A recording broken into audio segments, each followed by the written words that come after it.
Welcome to Modica, a town carved into the cliffs of southeastern Sicily, where Baroque beauty meets ancient rock and time seems to slow down. We stayed in a cave, got lost in winding alleys, and found peace in quiet chapels.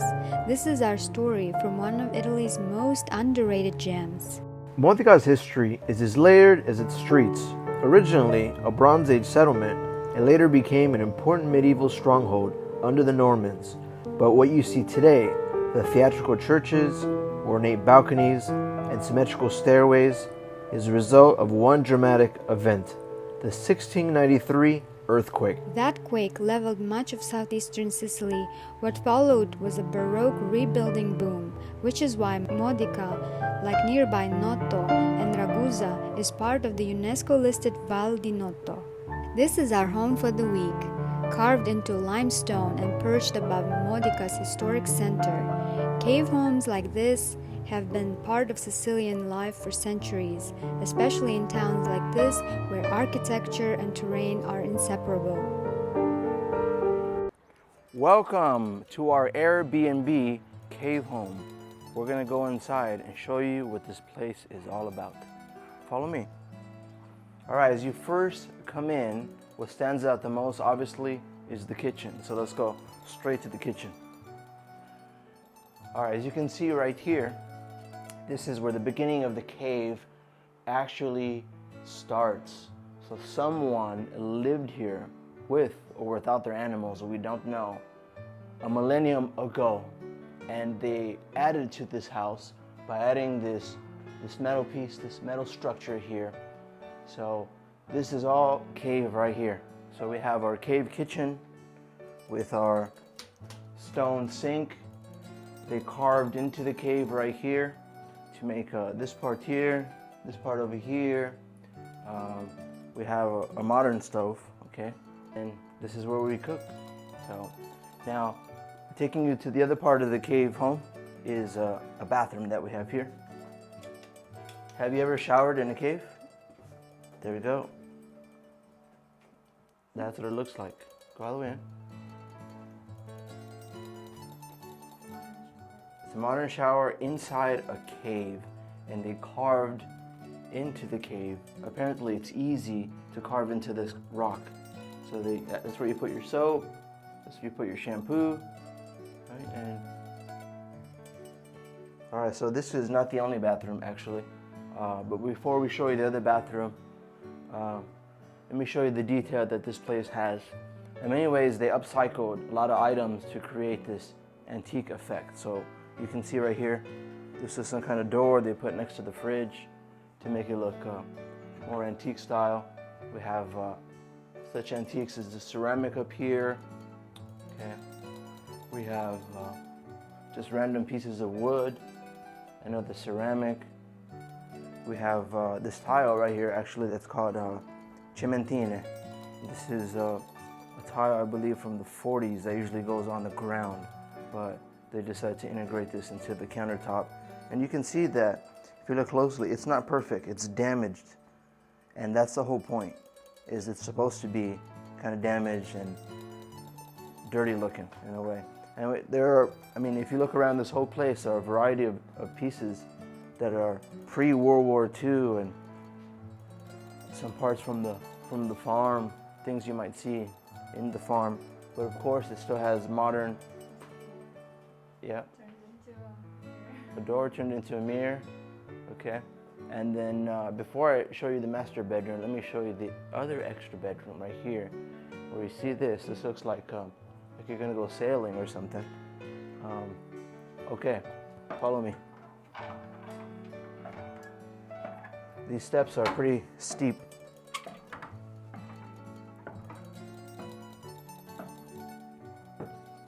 So this is where the third guest stays, and they vintaged this place up too. As you can see, you have this random chair hanging over here.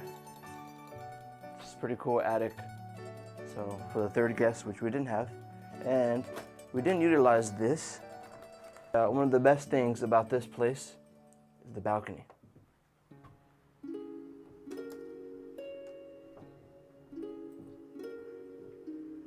With a view, of course. So this is $1 million view.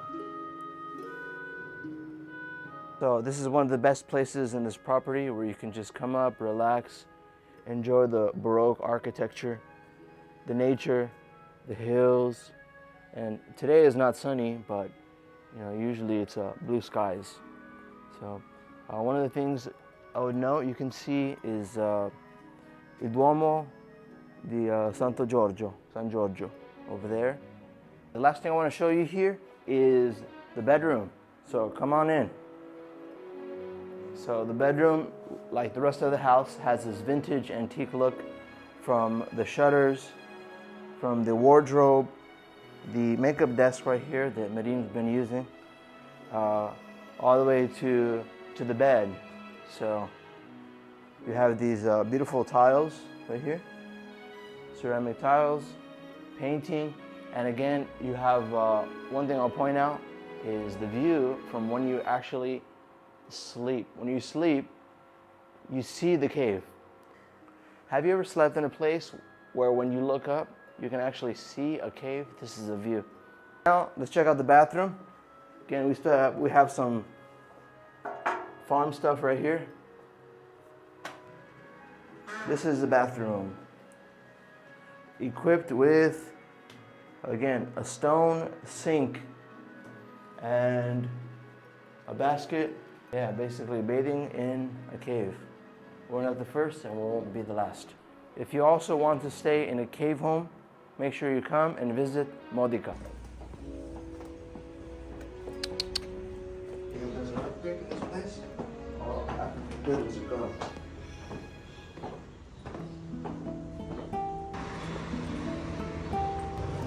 Every day we would climb down the steep stairways and alleys to the heart of Modica in search of Italian breakfast. Some freshly baked cornetto and cappuccino.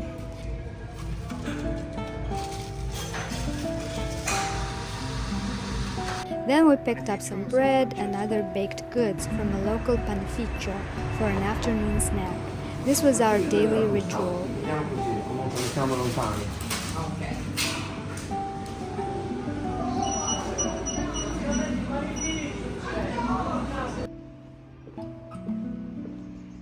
On one of the days, Stephen struck up a conversation with a local butcher, and he taught us some interesting history.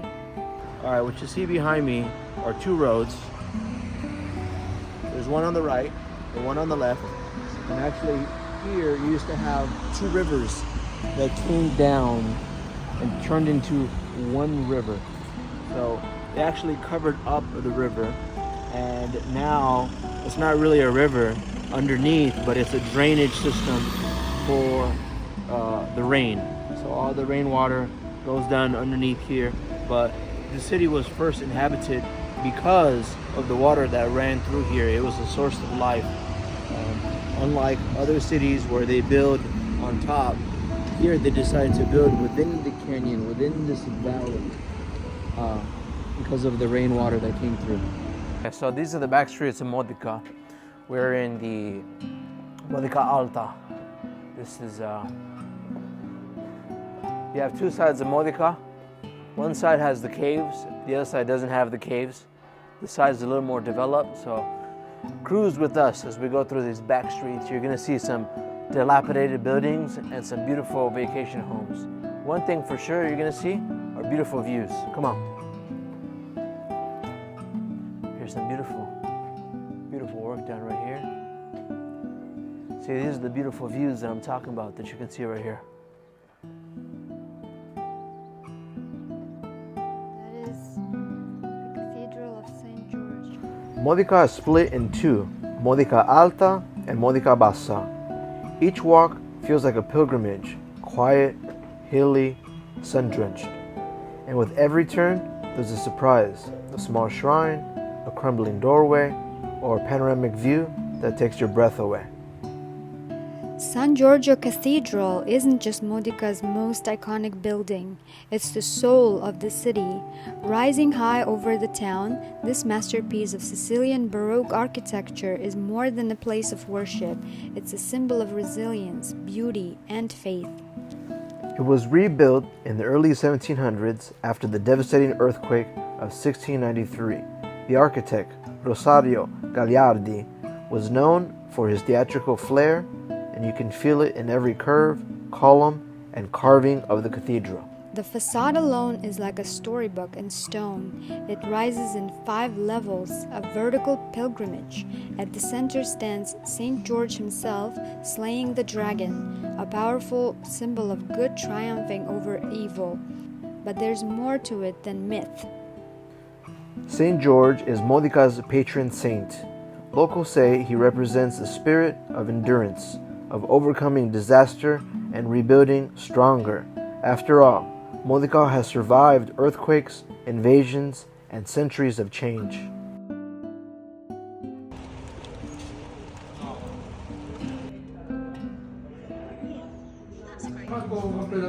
Leave the gum. Take the cannoli. What do you think that is? It's chocolate. And we have a big chunk right there. It's amazing how one building can hold so much history, meaning, and life. San Giorgio is one of those places that stays with you long after you left the stairs behind.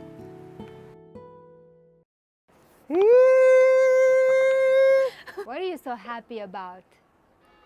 Well, why don't you read it and find out? Ciao tickets. L'imperatore dei concerti in Teatro Garibaldi di Modica. We're going to a concert? Yes, we're going right now. Let's go. Tonight we're experiencing L'Imperatore dei Concerti, which is a group from Catania, musical experience. We got VIP seats, so come with us. We'll show you what we got.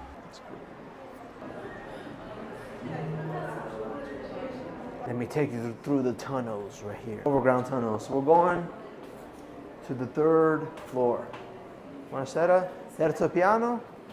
Sì, palco 9 terzo. Sì. A e B, e due sedete Ok. davanti. Sì. Grazie. Prego, prego, buona serata. This is the view right here. So we have our own private balcony right here. No one else with us.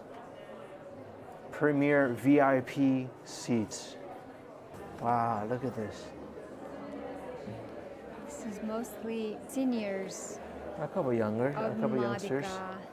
Right there, probably granddaughter or grandma over there. La Bohemia di Modica. Look at the ceiling, how beautiful this building is. That's San Giorgio, and that's Beethoven. And we're starting.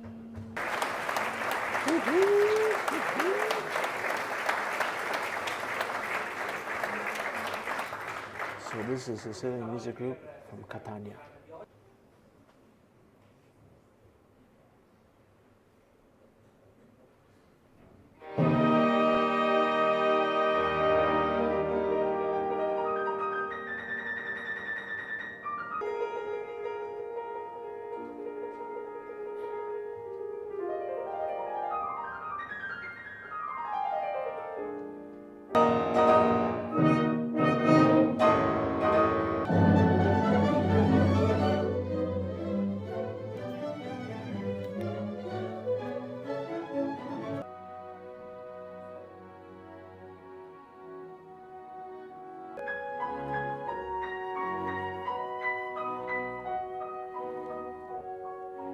It's a good place to take a nap. They say piano music makes you sleep well. And that was it, of 2 hours of orchestra music. Flaring violins, strong bass, animated conductor, French horns, timpanis, great classical music. Beautiful scenery here in this place. As the sun sets behind Modica's Baroque skyline, we're reminded that the best travel experiences aren't always the loudest or the most popular. Sometimes they're tucked into hillsides, waiting for someone curious enough to climb the stairs. If you're looking for a place with history, soul, and zero tourist buses, Modica just might be your next favorite destination. Thanks for watching. Don't forget to like, subscribe, and let us know in the comments what was your favorite thing about Modica.